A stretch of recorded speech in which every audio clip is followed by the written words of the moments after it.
Hi folks, it's Dave from Dev Playbook. Thanks for checking out our video today. If you want to see more courses, videos, how-tos, and content like this, visit us at www.devplaybook.com and subscribe to our mailing list for occasional content updates. You can also follow us on Twitter at dev_playbook. Now enjoy the video. So I am wrapping up 2019 by ramping up some new content for Dev Playbook. I have a whole bunch of stuff in the works for you, including full-blown courses in database development, warehousing, business intelligence, a whole lot of other things in the works, plus some content on both technical topics and developer lifestyle topics. And what I have for you today is the first in a mini-series that I'm putting together on soft skills for software engineers. And over the next few minutes, I'll share the 3 most important soft skills, at least in my experience, for high-performing developers. So let's jump right in. So there are 2 categories of skills that we use on a daily basis, whether we realize it or not. The first category is our technical skill set. These are hard skills like coding, designing databases, building user interfaces, deploying our apps to the cloud. When we put things like Java, Python, JavaScript, CSS, MySQL, Docker, CloudFront, those types of things on our resumes, these are technical skills or hard skills. These are often defined as being teachable and measurable skill sets that are easily quantifiable. Soft skills, on the other hand, are at the other end of the spectrum. And so they're generally referred to as being our people skills or interpersonal skills. For me personally, these can often be challenging because I tend to be on the introverted end of the personality spectrum. So while I won't go into that in this particular course, it is definitely worth spending some time researching just to understand introversion, extroversion, and how that plays into our daily lives. We might talk about that a little bit more in the future, but these are things that we use every day, whether we know it or not. They're often a lot harder to quantify in terms of our knowledge or our ability in these areas. And it's an area that we can certainly spend some time working on. These are not things that you're born with necessarily. Some people might be or might be naturally better at certain things than others. But they are definitely things that you can learn and that you can get better at. So we're going to talk a little bit more about what these 3 skills are. There are a lot of soft skills out there, but we're going to talk about 3 in particular that I think are the most important for developers to develop and to learn. And then we're going to go into some tips about how you can get better at those things, how you can develop your talents in these areas.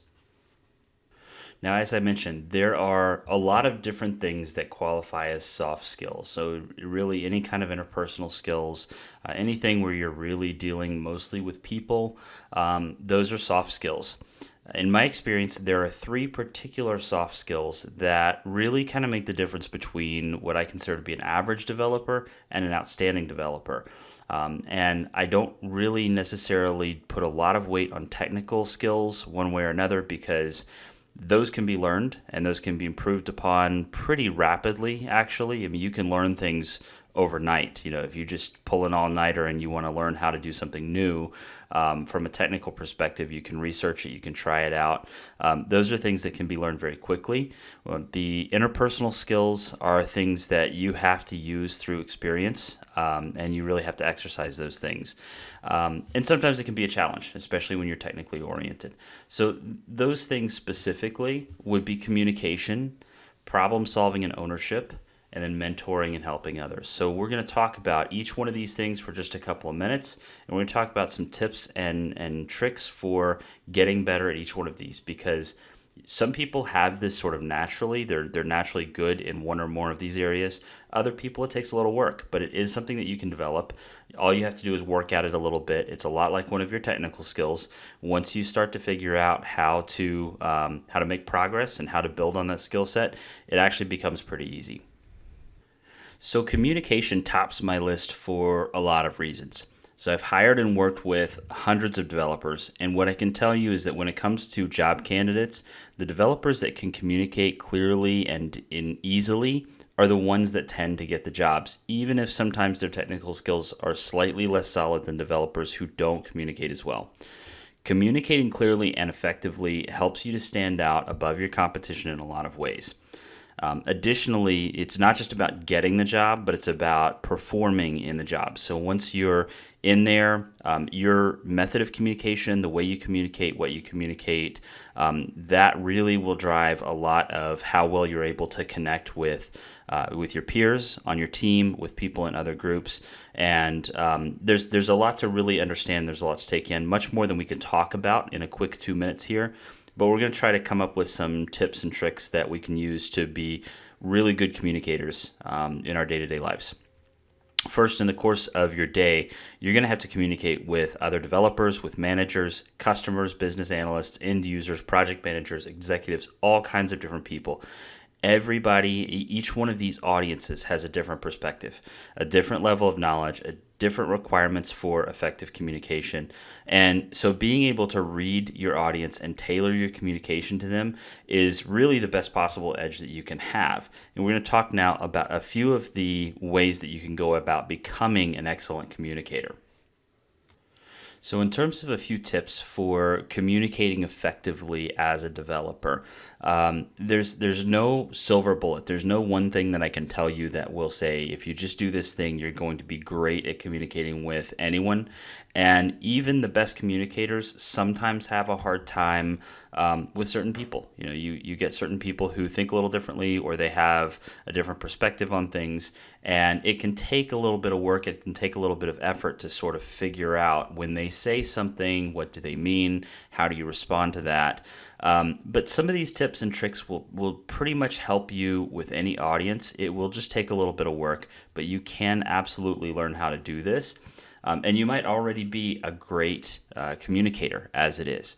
So the first thing is to think about what your audience knows, what their goals are, what they really need to get from you, and then tailor your communication based on that.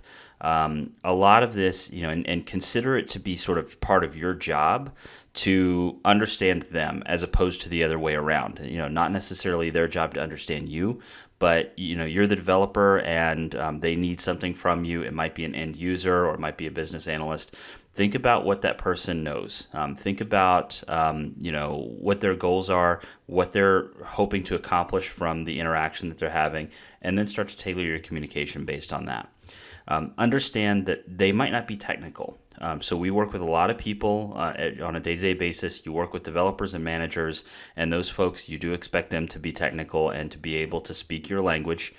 But when you're working with project managers or business analysts or end users or customers, you want to learn to speak their language. So figure out the words and phrases that they use. How do those relate to the work that you're doing? Don't try to force them to talk to you about objects and classes and methods. Instead, talk to them about their goals and their objectives, what they're trying to get to. Understand from the business perspective or understand from their perspective what they need.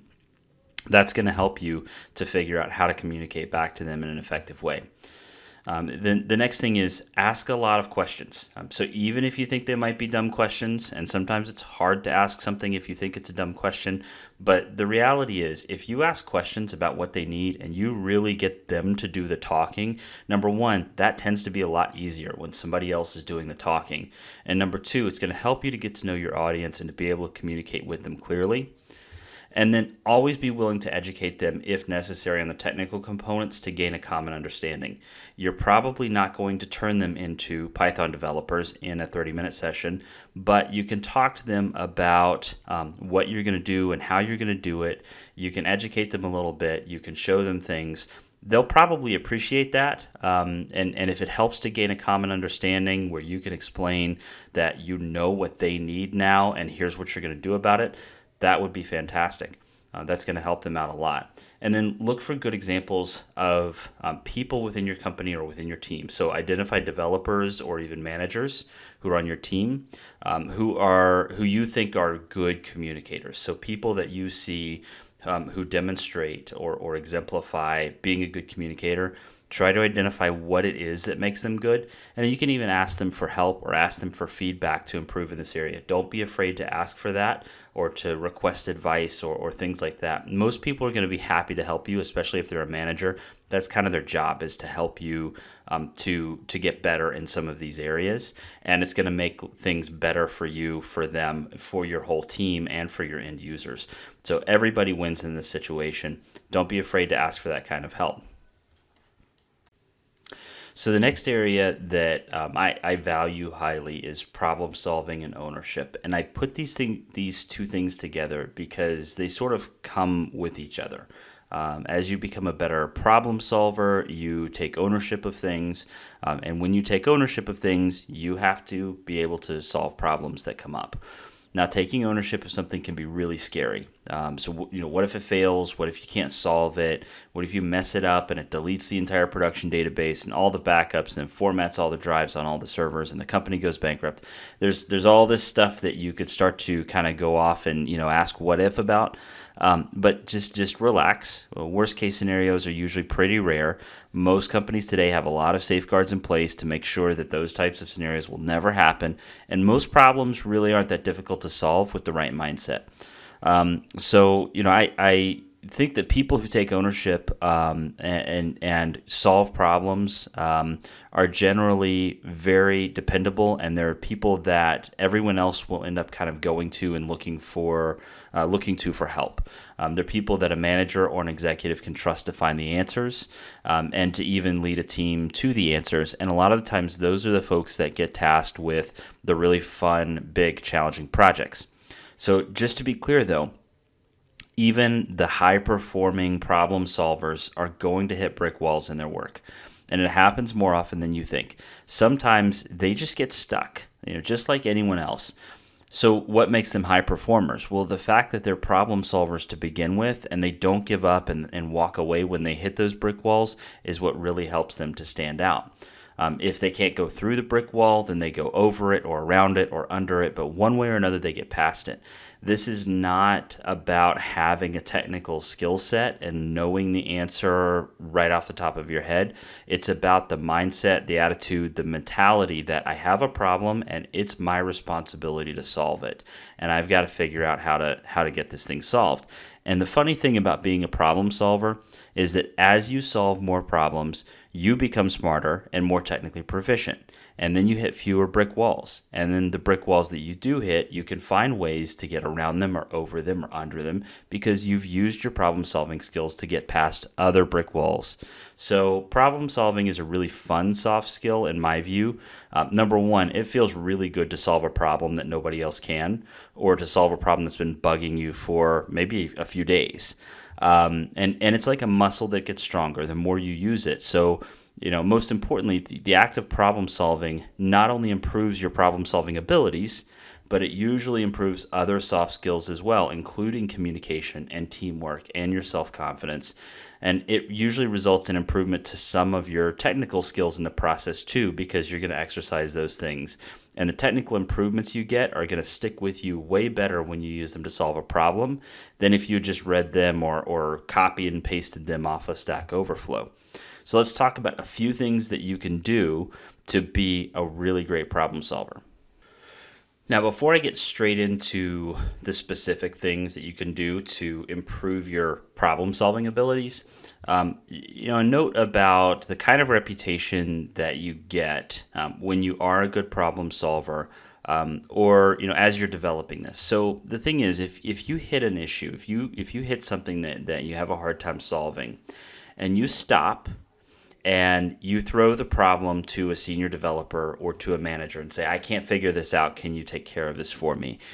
You're going to get this reputation as somebody who just doesn't follow through, who doesn't take ownership, and you're going to get stuck with projects that you probably don't want to do, because people don't really trust you maybe to follow through and to really own and solve things.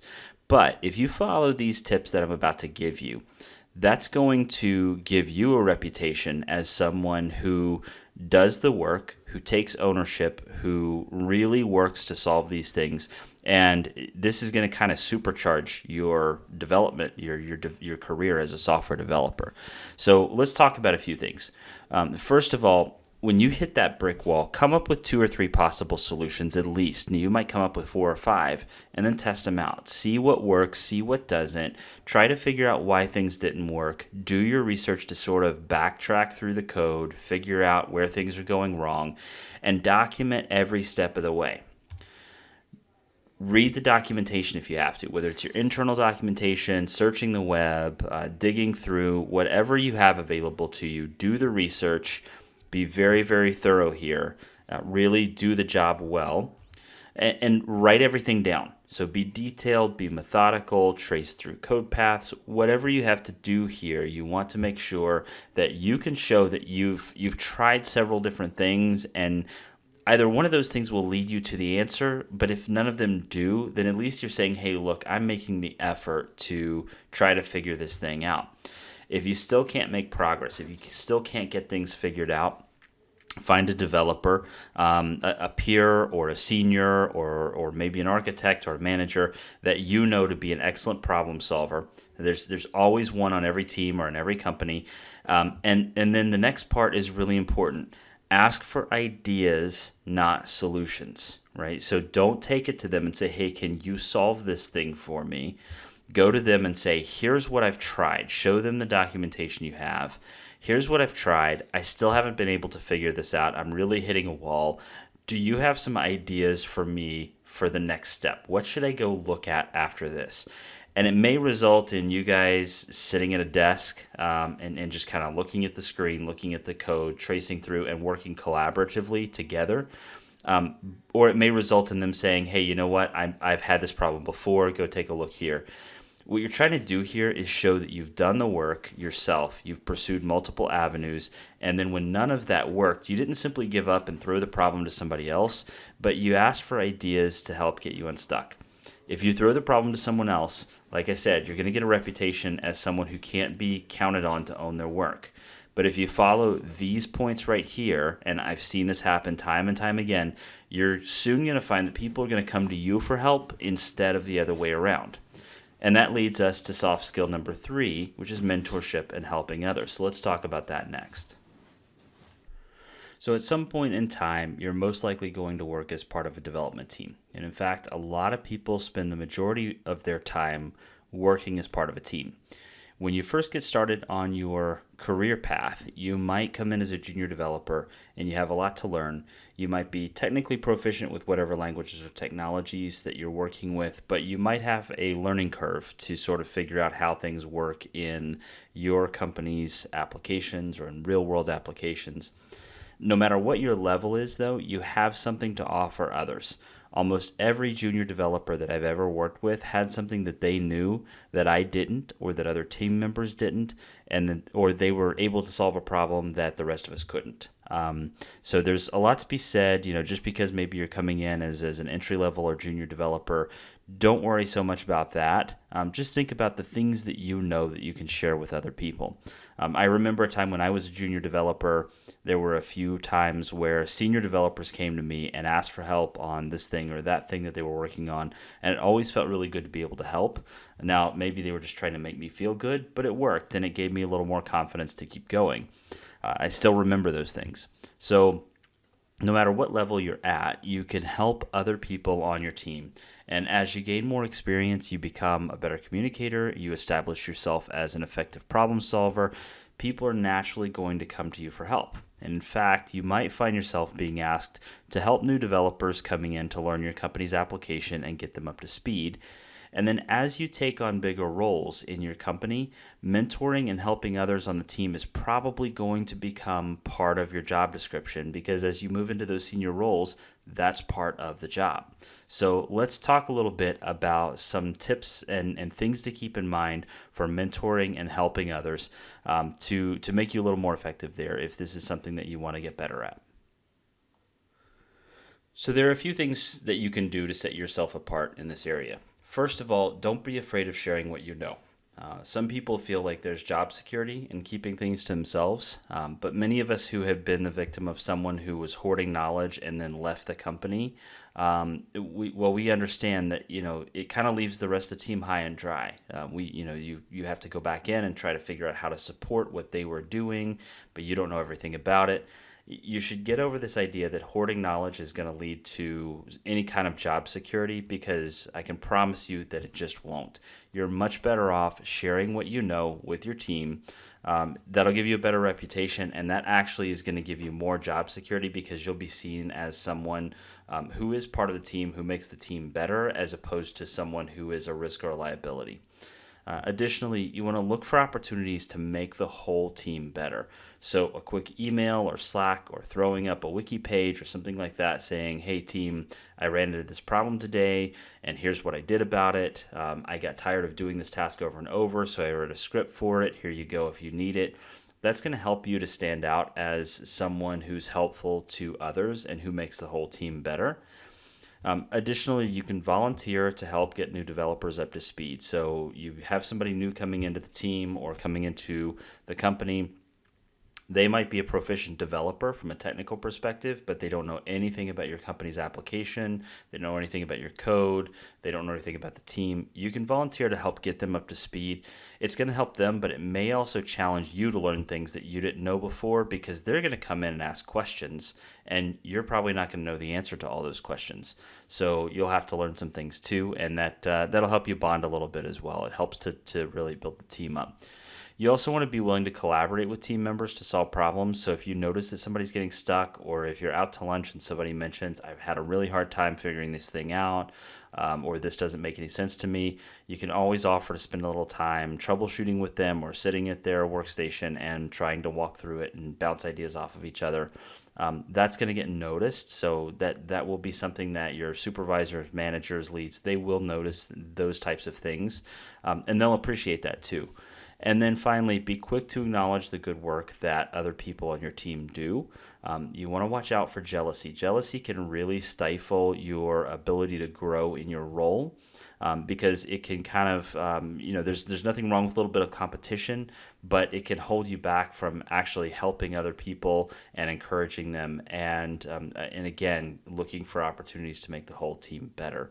So these are a few things to think about in terms of mentoring, in terms of helping other people on your team.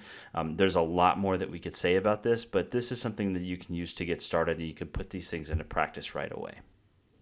So just wrapping up here, again, communication, problem solving, and helping others are the three soft skills that I think are critical for high-performing developers. These are absolutely things that you can get better at with practice, and I have no doubt that if you put the effort in, these three in combination will really supercharge your career no matter which direction you want to go in. So tell me, what other skills do you think are important for developers? Do you agree with these? Do you have different ideas? Feel free to leave your thoughts in the comments, and thanks for watching. Hi folks, this is Dave again. Thanks so much for watching our video today. We've got more where this came from, so subscribe to the YouTube channel to get more videos, share with your friends as always, and visit us on www.devplaybook.com for more courses and content just for developers like yourself. You can also follow us on Twitter at @dev_playbook. Thanks again and have a great day.